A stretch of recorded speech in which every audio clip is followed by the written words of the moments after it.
Son las 8:09 de la mañana, continuamos en Radio Análisis en esta mañana de día miércoles y bueno, queremos conversar sobre este asunto ahora que el proyecto continúa su trámite constitucional y también respecto a otros temas como, con el senador de la Democracia Cristiana por la región de Coquimbo, Jorge Pizarro. Senador, muy buenos días, gracias por poder conversar esta mañana. Buenos días, Patricio, ¿cómo le va? Muy bien, espero que usted también, senador. Bueno, quería partir preguntándole sobre este debate, ¿no? Sobre lo que ocurrió ayer en la Cámara, sobre las cosas que se dijeron y sobre su mirada respecto al avance en esta idea de volver al voto obligatorio. Bueno, es un tema, como te escuché en una parte de tu comentario, que, que tiene historia en la discusión del debate político en nuestro país. Nosotros teníamos un voto obligatorio, pero con inscripción voluntaria. Y años atrás, producto de una coyuntura electoral y política, en una segunda vuelta entre el candidato Eduardo Frei, el senador Eduardo Frei, y el entonces candidato Sebastián Piñera, el candidato que salió tercero, Marco Enrique Ominami, en la práctica obligó como argumento para apoyar al candidato Frei en la segunda vuelta que en el Congreso se estableciera el voto voluntario. ¿Cuál era la lógica con la que se operaba en ese momento? Que bueno, que si era voluntario, entonces los jóvenes iban a participar, porque como la obligación era que uno tenía que inscribirse voluntariamente, entonces los jóvenes no se iban a inscribir. Y se dieron múltiples argumentos. Yo quiero recordar que en el caso mío personal era contrario a la voluntariedad del voto, más bien era favorable a mejorar el sistema que teníamos, pero estableciendo una obligatoriedad sobre la base del argumento que tú planteabas también con mucha fuerza. Nosotros en democracia tenemos derechos, pero también tenemos deberes. Y uno de esos deberes implica el que podamos participar de la mejor manera posible en lo que es la toma de decisiones en nuestro sistema democrático, desde los niveles locales hasta los niveles nacionales. La experiencia demostró que fue un error muy grande el establecer la voluntariedad del voto sin ni siquiera colocar incentivos que permitieran que la gente pudiera ir a votar o que la incentiváramos para ir a votar. Y eso pasaba por, dijimos en esa oportunidad, necesidad de mayor educación cívica. Algo de eso planteabas tú en tu comentario, el no tener la capacidad o la formación necesaria para poder discernir de qué manera el voto de cada uno de nosotros, que efectivamente es igual. Yo siempre digo que en el único momento en que somos todos iguales, independiente de la condición de cada cual, es cuando votamos, porque el voto de cada uno vale lo mismo, independiente de donde yo lo emita, da lo mismo. Pero el porcentualmente igual, ya no lo somos, igual en entonces, Arica. sí. No, sí es igual. Lo que pasa es que el Claro. tema de la participación es lo que estamos discutiendo. Exacto. El voto vale exactamente lo mismo. Yo voto en Arica, vale lo mismo que voto en Las Condes. Tal cual. Voto en Las Condes a lo mismo que voto en Punta Arenas. A los efectos es exactamente lo mismo. ¿Cuál es la diferencia? Es la que tú planteabas. La diferencia es que hay un mayor nivel de conciencia cívica, por decirlo así, de lo que implica el deber y el derecho de ir a votar. Porque es cuando uno empieza y toma participación activa en quiénes van a ser nuestros representantes o quiénes van a ser las autoridades. Yo creo que el debate hay que hacerlo y ojalá lo pudiéramos corregir, pero es cierto que hay que dar alternativas también, porque una cosa es la obligatoriedad del voto respecto del argumento del deber cívico, y otra cosa es que también se dé la oportunidad de que alguien, si no quiere participar, porque también alguien puede decir, mire, yo no quiero participar, no me interesa, y como no quiero participar, no me obliguen. Bueno, perfectamente se puede tener un voto obligatorio con inscripción automática, pero con la posibilidad de desafiliarse, de salirse del padrón electoral. Así como antes uno voluntariamente concurría a inscribirse, también voluntariamente puede concurrir a salirse del padrón. Y esa es una expresión también que hay que respetar. Son temas discutibles, sin duda, Sí. opinables, pero ¿cuál es el tema de fondo, Patricio, como lo planteabas tú? Que necesitamos que la gente participe mucho más y se involucre en la toma de decisiones. Tú comprendes que una autoridad elegida por primera vez, como son los gobernadores regionales, uno puede decir, claro, la gente todavía no entiende o no sabe bien qué rol es el que van a jugar, y eso es así. El problema es que no hicimos pedagogía, no socializamos, no hicimos campañas de incentivo, de explicación, de convocar a la gente, más encima con situaciones de pandemia, en fin, son muchas las causas que se pueden dar para justificar la ausencia. Pero el tema de fondo es que aun cuando en el mejor de los escenarios, por ejemplo, en el plebiscito, participó igual un 50 y tantos por ciento de la votación, un plebiscito ciudadano, histórico, donde por primera vez tenemos una convención constituyente con un objetivo específico y único, que es elaborar una nueva constitución. Entonces uno dice, bueno, ¿qué pasa con el resto de la gente? ¿Por qué no está participando? No reclamemos después si las autoridades que están cumpliendo el rol definido por la Constitución en un sistema democrático, no nos quejemos, como dicen algunos. Bueno, creo que hay que hacer un esfuerzo y un trabajo mucho más. Teníamos en línea al senador Pizarro. Vamos a ver si podemos retomar el contacto. Ese pitito que ustedes escucharon es la señal inequívoca de que se cortó la llamada. Así es que ahí nuestros compañeros van a tratar de establecer de restablecer en este caso el contacto con el senador Jorge Pizarro. Bueno, hasta donde llevamos de entrevista, al menos a mí me da la impresión de que es interesante hacer la reconstrucción de lo que ha sido la historia de este proceso, porque efectivamente hay sentidos comunes que se instalan en ciertos momentos específicos del devenir político de los países que dan lugar a ciertas decisiones, como en este caso fue el paso del voto obligatorio al voto voluntario. Yo quiero recordar, bueno, la verdad es que no me acuerdo mucho porque era chico, pero sí lo leí y he visto muchos documentales, que el plebiscito de 1988, donde se reconstituyó un padrón electoral luego de la interrupción democrática, fue un plebiscito que contó con una extraordinaria capacidad de inscripción, donde la inscripción era voluntaria y además había que vencer el miedo. La importancia de lo que estaba en juego hizo que las personas efectivamente concurrieran de manera muy masiva y voluntaria a inscribirse a los registros electorales. Eso hay que recordarlo. En el plebiscito del 88 la inscripción fue voluntaria, no obligatoria. Pero acto seguido, muy lamentablemente, esa voluntariedad de la inscripción fue decayendo hasta que cada vez más el porcentaje del padrón fue menor en relación a la cantidad de personas que eventualmente estaban habilitadas para votar. Parece que tenemos en línea, no estoy completamente seguro, el senador Pizarro. ¿Senador está? Sí, hola, perdona, yo Sí. seguía hablando y estaba feliz hablando, pero no me escuchaba nadie. Suele suceder. Yo por mientras estaba rellenando, senador. Espero haber dicho algo con sentido, pero le devuelvo la palabra. Sí, sí, no, sí te escuchaba muy atentamente porque efectivamente, como tú cuentas, con el sistema de inscripción voluntario y voto obligatorio, lo que tuvimos que hacer fue una tarea titánica de convencimiento y de incentivar a la gente que se fuera a inscribir primero, como dices tú, porque además había fuerzas políticas que no estaban de acuerdo con participar en ese plebiscito, ni con inscribirse, ni con que el voto era lo que nos podía llevar hacia una democracia. Y había otros que sí decíamos, mira, esta es una posibilidad y esta es una forma pacífica de convocar al pueblo chileno que mayoritariamente le diga que no al dictador. Y fue un esfuerzo grande, gigantesco, que se consiguió y se transformó en un hito muy, muy épico de nuestro país. Pero más allá de esto, en la realidad que tenemos ahora, a mí me parece que hay que buscar incentivos que permitan que la gente entienda que hay un deber de ir a votar. En la obligatoriedad, como te decía, se pueden tomar también resguardo para aquellos que no quieran participar en el sistema y que darles la posibilidad de que ejerzan su derecho también a no participar obligadamente en procesos que no quiera participar. Eso no se lo puede obligar nadie. Pero lo lógico es que tengamos todos conciencia de que en la medida en que tomamos las decisiones en colectivo, esas decisiones tienen más legitimidad y también van a ser más representativas de lo que realmente la gente está pidiendo o sintiendo. Sí.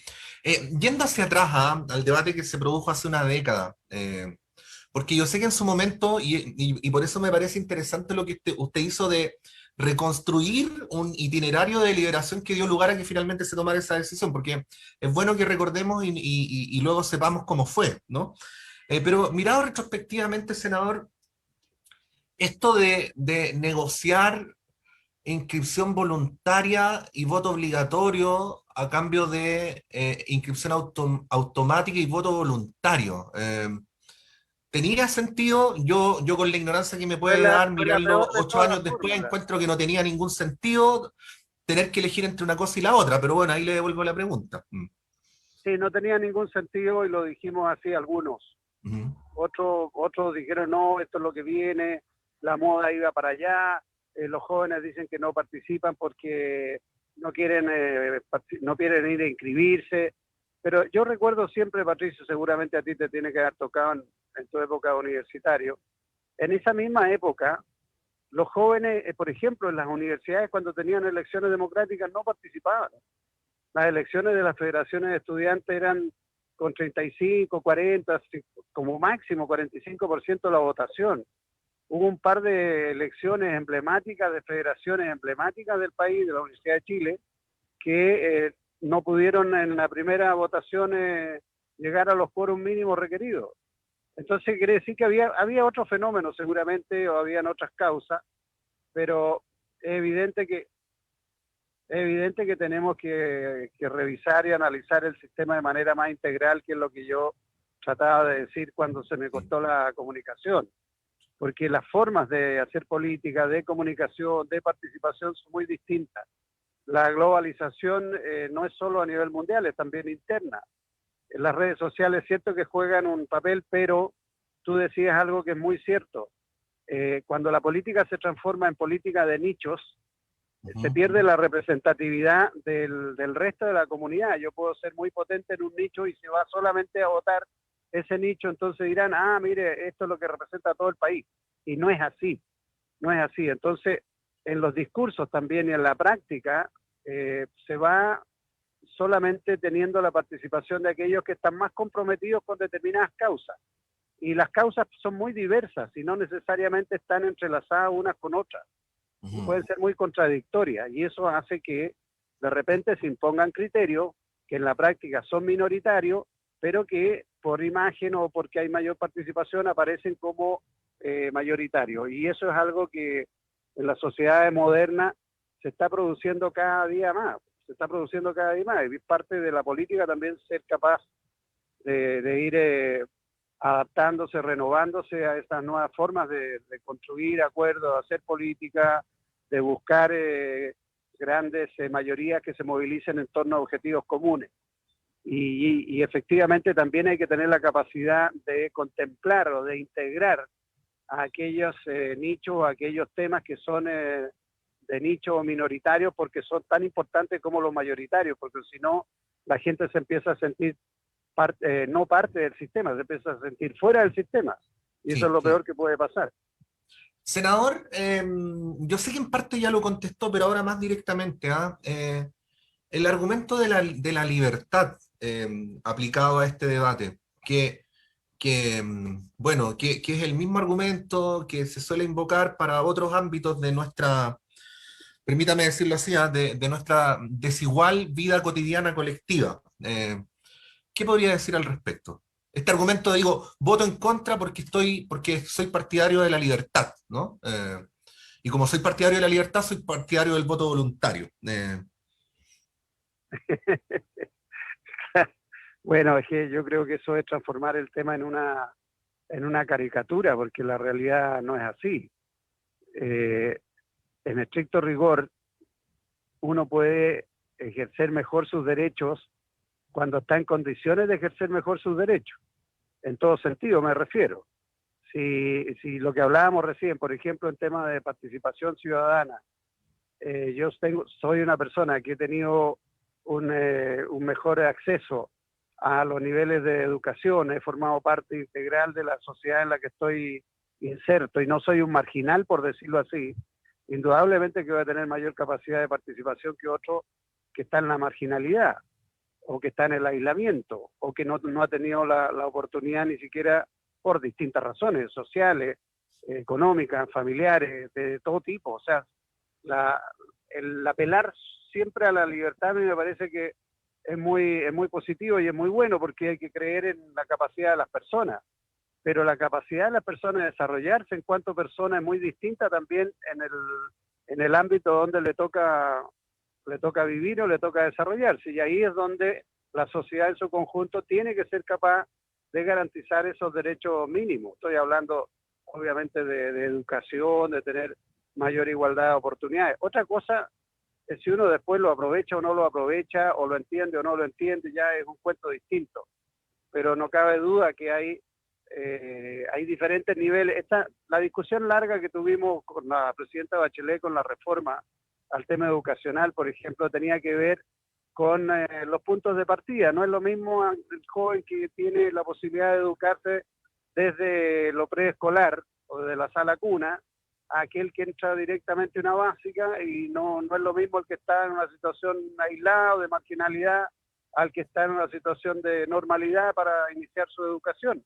Parten de bases distintas y van seguramente a llegar a finales distintos, y eso es algo que lamentablemente sigue formando parte de los niveles de desigualdad que nosotros tenemos. Senador Jorge Pizarro, bueno, quería cambiarlo de tema, aprovechando que estamos conversando esta mañana.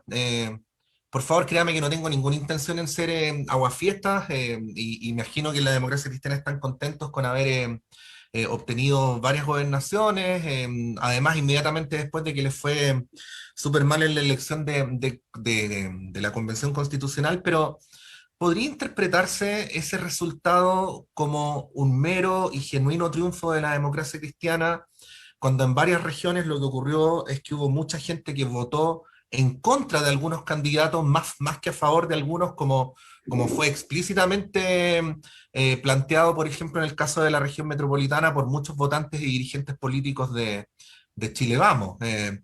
¿Cuál piensa usted que sería la manera más sabia de leer ese, entre comillas, o no entre comillas, como usted prefiera, buen resultado de la democracia cristiana?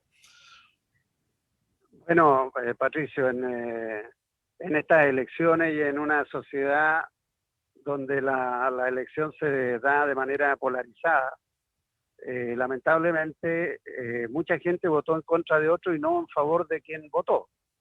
Y eso es válido para todos los sectores y todos los actores. Si usted coloca el caso de la región metropolitana, no cabe duda que el debate de la última vuelta era, mire, vote en contra, y de hecho hicieron campañas en contra de Claudio Rego, diciendo votar por Orrego o no votar por Orrego es echar a toda esta cantidad de gente. Es un voto en contra, claramente, dirigido ¿a quién? A quienes aspiraba Karina Oliva que la apoyara.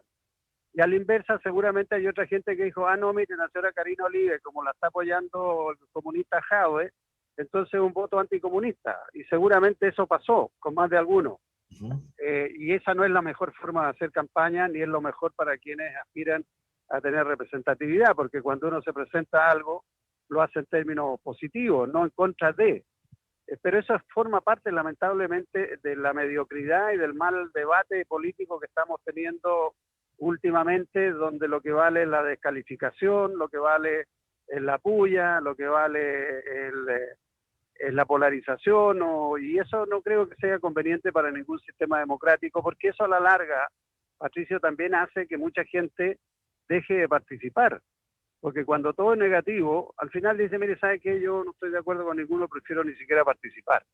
Y creo que ahí hay también una buena parte de la explicación de la disminución de votación, y eso se da en todos los sectores. En mi región, por ejemplo, uno sabe que hay mucha gente que sus candidatos no quedaron o no pasaron a la segunda vuelta, y dijeron, bueno, entre las dos candidaturas que hay, prefiero no votar. Mucha gente lo planteó así. A mí me parece que siempre hay que tomar una opción, porque para eso son las segundas vueltas, para construir mayoría.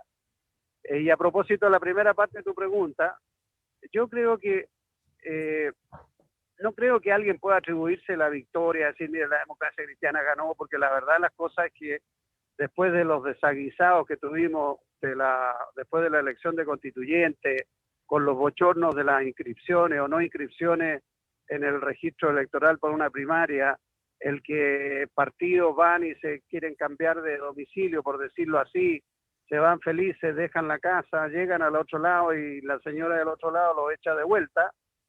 Claro, nosotros veníamos saliendo de una situación compleja, pero como en política, y la política también es dinámica, creo que la gracia que tuvo la unidad constituyente y los partidos de unidad constituyente fue tratar de unificar criterios y enfrentar estas segundas vueltas con una visión común, y creo que eso es el gran triunfo que se tuvo, y en eso influyó mucho lo que se pudo hacer en la campaña de Orrego, lo que se hizo en todas las campañas de segunda vuelta del país.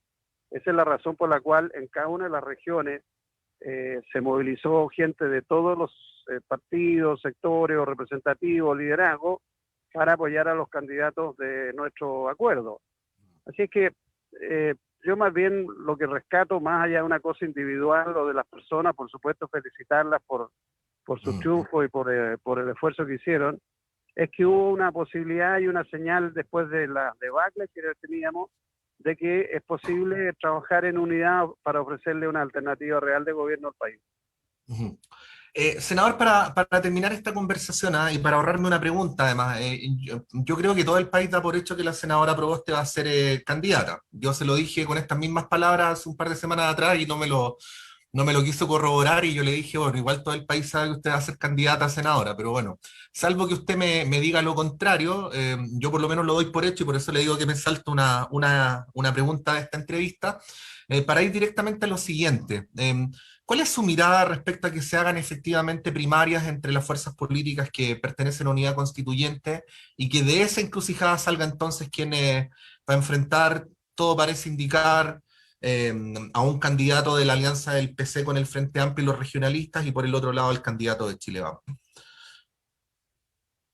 A mí me parece que lo primero es lo que hemos repetido majaderamente después de las elecciones de constituyentes, y es buscar reconstruir unidad en la centroizquierda sobre la base de ponernos de acuerdo en una propuesta mínima común de plataforma de gobierno que permita que todos nos sintamos parte de un futuro proyecto. Después veremos quién lo conduce y quién lo dirige, y después veremos cómo se determina quién lo conduce y lo dirige, pero lo primero es lo primero, y ese es un proceso que requiere todavía de tiempo. Hoy día leí unas declaraciones de Pablo Vidal, que le encuentro toda la razón. Dice, claro, es un avance lo que ayer vieron entre el Partido Socialista, la Democracia Cristiana y el PPD, después de los desencuentros que tuvieron.